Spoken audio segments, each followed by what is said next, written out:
நண்பர் ஒருத்தர் இந்த கருப்பு படம் பாருங்க, உங்க லீகல் ப்ரொஃபஷனை பத்தி தான் அந்த படம் போய் பார்த்தோம். ஸோ இது வந்து ஒரு சாமி படம். இதுக்கும் லீகல் ப்ரொஃபஷனுக்கும் எந்த சம்பந்தமும் கிடையாது. நிறைய நல்ல ரிவ்யூ பண்றவங்க இருக்காங்க. இது அதுல இருக்கிற பாலிடிக்ஸ். ஜெய்பீமுக்கு நேர் எதிரான படம் இது. அதாவது சட்டத்தை நம்புங்க, நியாயம் ஜெயிக்கும் அப்படின்னு அந்த கடைசி நம்பிக்கையை ஊட்டினது ஜெய்பீம். இந்த படம் என்ன சொன்னுச்சுன்னா, எதையும் நம்பாதீங்க, சட்டம் படிப்பு எதுவுமே காப்பாத்தாது, கடவுள் தான் காப்பாத்து. நான் ஜூனியர் லாயரா இருக்கும்போது எங்க சீனியர், அவர் ஒரு பெரிய பக்திமான், எங்களுக்கு சொன்ன பாடம் 60 நிமிஷம் நீ படிச்சாதான் 1 நிமிஷம் கோர்ட்ல வாதாட முடியும். 1 மணி நேரம் நீ கோர்ட்ல ஆர்கியூ பண்ணணும்னா எவ்வளவு நேரம் படிக்கணும்னு யோசிச்சுக்கோ. ஒரு கேஸ் வருதுன்னா நைட்டு பூரா படிப்பாரு, காலைல 4 மணிக்கு எழுந்து படிப்பாரு. அது ஒரு சக்சஸ்ஃபுல் லாயர் தான். பக்தியும் உழைப்பும் ஒன்னா கூடாது. எல்லாத்தையும் படிச்சுட்டு போய் சாமி கிட்ட வேண்டது வேற, எதுவுமே படிக்காம போய் சாமி கிட்ட வேணா எப்படி பாஸ் ஆகும்? எனக்கு என்ன தோணுச்சுன்னா, கடவுளுங்கிறது ரொம்ப பவர்ஃபுல்லான ஒரு என்டிட்டி. கடவுள் வந்து லாயரா வரும்போது உலகத்துல இருக்கிற எல்லா சட்டமும் தனக்கு தெரிஞ்சிருக்கணும். எதிரில் எந்த அட்வொகேட், எந்த ஜட்ஜா இருந்தாலும் சரி, சைட்டேஷன்ஸ், பிரசிடென்ஸ், கேஸ் லா இதெல்லாம் போட்டு அடிச்சு நவுத்தி எல்லா கேஸும் ஜெயிச்சிருவாருன்னா, சாமிக்கு இவங்க ஜூரிஸ்டிக்ஷன் வைக்கிறாங்க. இந்த எல்லைக்கு மேல இவர் பவர் வேலை செய்யாது.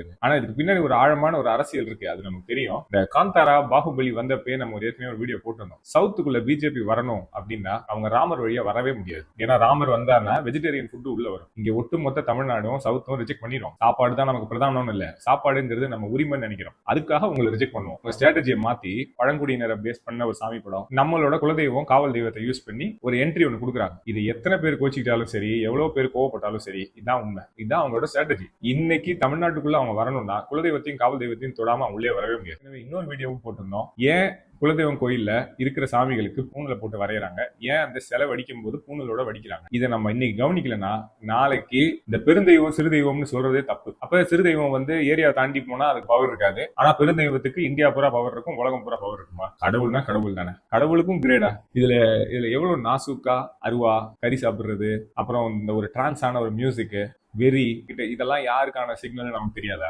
நம்ம ஒண்ணு தெளிவா வச்சுக்கணும். இந்த ஜஸ்ட் காட் திங்ஸ் இந்த மாதிரிலாம் சொல்லிட்டு வாழ்க்கையை இழந்துடாம நம்ம படிக்க வேண்டியதை படிக்கணும். அதுக்கப்புறம் கடவுளை வேண்டதுங்கிறது ஒரு ஆறுதலுக்காக அதை செஞ்சுக்கிட்டே இருங்க. ஆனா இந்த ஜஸ்ட் காட் திங்ஸ் சொன்னா எந்த மேஜிக்கும் நடக்காது. டாப் மோஸ்ட் லாயரையும் சயின்டிஸ்ட் மெடிக்கல் டாக்டரையும் யாரை வேணாலும் கேளுங்க, இதெல்லாம் சொல்லுவாங்க. அப்ப எதுவுமே பண்ணாம ஜஸ்ட் காட் திங்ஸ் சொன்னீங்கன்னா உருப்படாம போறதுக்கான வழி. இந்த போட்டோவை பாத்தீங்களா, எந்த அளவுக்கு நுணுக்கமா வேலை பார்க்கறாங்க. நேற்று தான் படம் வந்துச்சு, அதுக்குள்ள அந்த கற்பனை சாமி நாமத்தை போட்டு விட்டு ஒரு பூணூலையும் போட்டு விட்டு போட்டோ போட்டு ஊரெல்லாம் பரப்பிட்டு இருக்காங்க. நம்ம காவல் தெய்வத்தையும் நம்ம குல தெய்வத்தையும் நம்ம காப்பாத்தலன்னா இப்படி எல்லாம் சாமிகள் இருந்ததுன்னு யாருக்குமே தெரியாம போயிருக்கு. எல்லா சாமியும் நல்லதுதான் நினைக்கும். அப்படி நினைச்சுதான் எல்லா சாமியும் நம்மளும் பார்க்கணும்.